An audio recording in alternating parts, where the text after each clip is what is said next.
क्योंकि हमें अपनी सीमाओं की भी सुरक्षा करनी है और उसके लिए इकोनॉमी का स्ट्रांग होना बहुत जरूरी है। जी जल्पा जी, बहुत महत्वपूर्ण बात कही आपने। परंतु अर्थव्यवस्था तो महत्वपूर्ण है ही, पर उससे अधिक महत्वपूर्ण हमारे छात्रों की, हमारे नागरिकों की जान है। हम देख रहे हैं किस प्रकार से हमारे छात्र, हमारे नागरिक वहां बेसहारा रो बिलख रहे हैं। सोशल मीडिया पे वीडियो वायरल हो रही है। अभी भाजपा के प्रवक्ता नीलेश भाई ने बड़ी बेशर्मी से कहा कि वहां पे मोदी जी की जय जयकार हो रही है।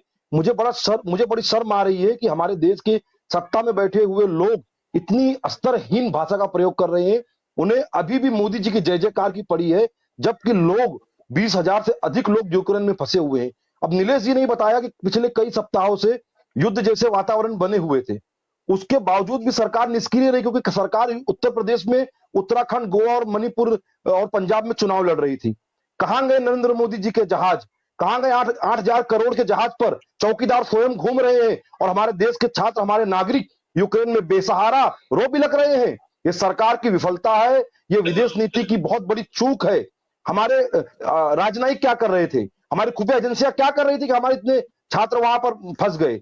आज सरकार की तरफ से कहा जाता है कि आप सीमाओं पर आ जाइए। हमारे छात्र सीमाओं पे गए, उनके साथ मारपीट की जा रही है, उनके साथ बदसलूकी की जा रही है। न जाने कितनी बहनों के वीडियो वायरल हो रहे हैं। और ऐसी परिस्थितियों में भाजपा के लोग बेशर्मी भरे बयान दे रहे हैं। इनको अभी भी जय जयकार और प्रचार में इनको सूझ रही है। इनको इस देश के उन माताओं पिताओं का दर्द नहीं समझना है, जो अपने लगते जिगर के लिए, जो अपने बेटों के लिए, अपने बेटियों के लिए तड़प रहे हैं भारत में, और दर दर भटक रहे हैं और गुहार लगा रहे हैं कि हमारे बेटों को, हमारी बेटियों को हम तक पहुंचा दीजिए। आज देखिए परिस्थिति क्या है कि भारतीय यूक्रेन में मारा पीटा जा रहा है, बदसलूकी हो रही है, और हमारे देश के जो प्रधानमंत्री, 56 की छाती वाले प्रधानमंत्री हैं, वो मौन धारण किए हुए हैं। सरकार क्या कर रही थी पिछले 1.5-2 सप्ताहों में? सरकार ने क्यों वहां पे बसे हुए भारतीय नागरिकों की सुरक्षा के लिए सुनिश्चित प्रबंध क्यों नहीं किए? आज मैं जहां तक जानता हूं, भारत से केवल और केवल हमारे 1156 नागरिक अब तक वापस लाए चुके हैं, जबकि वहां पर अभी भी 19,000 से अधिक नागरिक फंसे हुए हैं। वो कैसे आएंगे, कब आएंगे, उसके लिए भारत सरकार के पास कोई नीति नहीं है, कोई इनके पास ठोस कदम उठाने के लिए कोई ब्लूप्रिंट नहीं है। तो ये बहुत ही दुख की बात है कि हमारे देश के नागरिक यूक्रेन में फंसे हुए हैं और हमारी सरकार निकम्मी साबित हो रही है और कुछ नहीं कर पा रही है।